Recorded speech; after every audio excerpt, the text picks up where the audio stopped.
आइए स्ट्रेंथ के बारे में बात करते हैं और अनिल जी से भी थोड़ा व्यू लेते हैं। अनिल जी, सबसे पहले तो आई थिंक बाजार इस समय सेलिब्रेट कर रहे हैं कि आप वापस स्टूडियो में आ गए और सेलिब्रेट कर रहे हैं जो आज सुबह हमारा बीएससी में सेलिब्रेशन भी हुआ था। जबरदस्त मूड माहौल बना हुआ था सर। बिल्कुल दीपा, बहुत ही बढ़िया रिकवरी आई है और डबल सपोर्ट लेने की कोशिश बाजार ने की निचली स्तरों पर और अच्छे सपोर्ट से घूमे। और स्पेशली बैंक निफ्टी आप देखिए जिसमें लीडरशिप आई। और दीपा, आपको याद होगा दिवाली की मुहूर्त ट्रेडिंग के वक्त हमने 5 थीम की बात की इस पूरे संवत के लिए, जिसमें बैंक्स में आपको मैंने कहा था कि लार्ज कैप बैंक्स, बड़े बैंक्स पे फोकस कीजिए। कोई एसबीआई और कोई एचडीएफसी, कोई आईसीआईसीआई बैंक, यही आपके सबसे ज़्यादा काम आएंगे। और एग्जैक्टली बैंक निफ्टी की वहाँ से लीडरशिप। पहला सेक्टर हमने जो पसंद किया था टेक्सटाइल टू रिटेल। आप देखिए सारे टेक्सटाइल और रेमंड्स ने क्या नतीजे पेश किए। आप देखिए सियाराम के नतीजे मजबूत आए थे। ठीक है, एक एक करके इन कंपनियों के नतीजे बहुत मजबूत आ रहे हैं। टेक्सटाइल रिटेल ट्रेंड तो हमारा फेवरेट है ही। दूसरी थीम थी आपकी केमिकल्स। केमिकल्स में भी सेलेक्टिवली, क्योंकि केमिकल्स में सारे केमिकल्स को आप एक तरीके से नहीं रख सकते, लेकिन वहाँ पे खरीदारी कम हो जाए। तीसरा हमारा था लार्ज कैप बैंक्स, राइट, जहाँ पर अच्छी खरीदारी होती हुई दिख रही, ये अच्छे चलें। रीन्यूएबल के स्टॉक्स आप देखिए, वारी एनर्जी आज 10-12% फिर से ऊपर है। सो जहाँ मजबूती का माहौल है वहाँ मजबूती का माहौल है और अच्छी मजबूती से और आगे बढ़ते हुए दिख भी रहे। तो मेरे ख्याल से एकदम परफेक्ट तरीके से चल रहे हैं बाजार और कहीं कोई दिक्कत वाली बात है नहीं दीप, और बढ़िया एक्शन बाजार में है।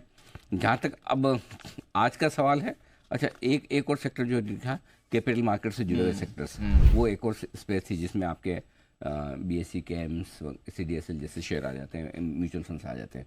जहाँ तक अब आज का सवाल है, मैं आपको एक दो चीज़ें इंपॉर्टेंट बता दूँ कि क्या कुछ है अभी तक का माहौल। और पहला, निफ्टी ने 24,816 का लो कल बनाया था, आज 24,840 के आसपास का लो बनाया। डबल सपोर्ट लिया है वहाँ पर और उस डबल सपोर्ट से घुमा है, राइट।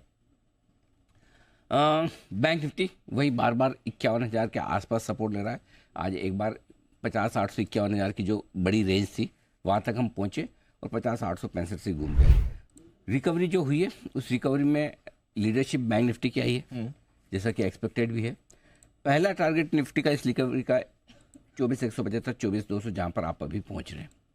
इसके बाद जो टारगेट है वो सबसे इंपॉर्टेंट है, 24,300, 24,400, 375 है प्रिसाइजली, 24,300, 375 अगला टारगेट बनेगा जो आपके लिए आना चाहिए। बैंक निफ्टी रिकवरी का पहला टारगेट है 52,000, 52,325, इस रेंज में हम आ चुके हैं। तो पहले टारगेट के दोनों नज़दीक पहुंच रहे हैं निफ्टी और बैंक निफ्टी रिकवरी के पहले टारगेट पर। अगर 24,200 के ऊपर निकल कर टिक जाते हैं, बंद हो जाते हैं निफ्टी पर, तो और मजबूती बढ़ाएगा। बैंक निफ्टी अगर 52,350 के ऊपर बंद हो जाता है तो ये और मजबूती बढ़ाने का काम करेगा। क्यों आई है रिकवरी, ये समझना जरूरी है। कभी कभी क्या होता है कि बाजार को सब कुछ पता है, आपको भी पता है, हमको भी पता है, लेकिन जो चीज़ जब हम जैसे चाहें वैसे नहीं होती, जब चाहे तब नहीं होती, जैसे चाहे वैसे नहीं होती, और जितनी चाहे उतनी नहीं होती। करेक्ट।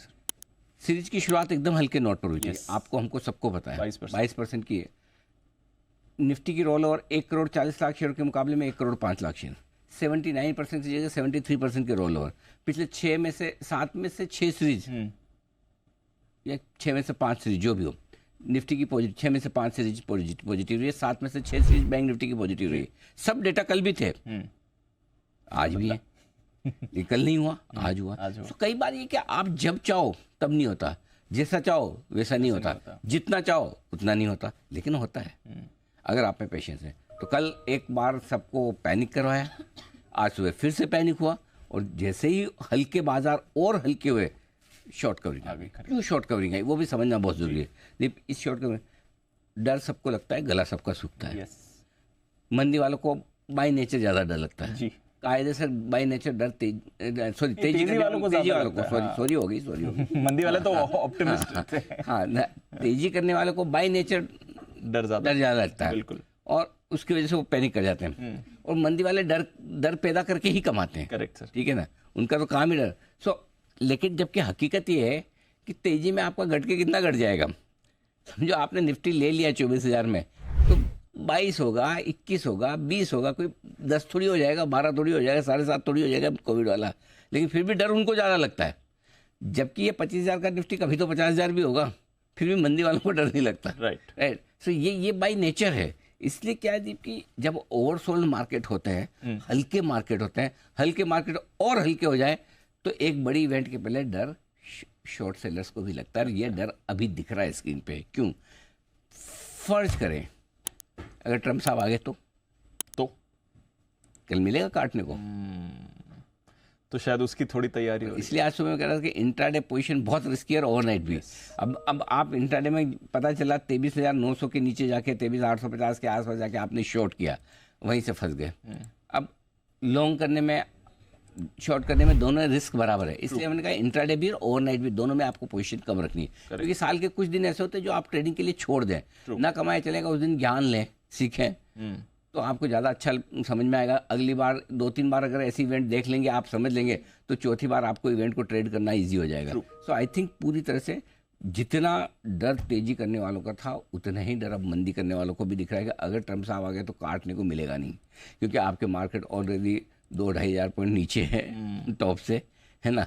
और ऊपर से अगर अच्छी खबर आ गई तो हो सकता है सीधे ही आप जो 24,500 जिसको पार करने में इतने पसीने आ रहे थे, पूरा हफ्ता हमने निकाल दिया टाइम पास गया, सीधा 24,500 फाड़ के निकाल दे तो क्या करोगे आप?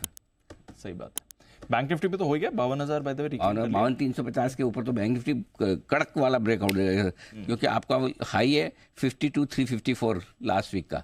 सब है तैयार, डेटा एकदम याद है, रेडी है। हाँ, 52,320 की क्लोजिंग हुई थी आपकी, और इसी वहीं से तो मैंने लिया 52,320 आज की ऊपरी रेंज, वहीं से तो आई 325। सो आई थिंक तैयार है। निफ्टी अगर 24,375 के ऊपर बंद होता है और बैंक निफ्टी 51,825 के ऊपर बंद होता है तो कमजोरी खत्म होने के संकेत आपको आ जाएंगे, और जो कि देखते हैं, इंतजार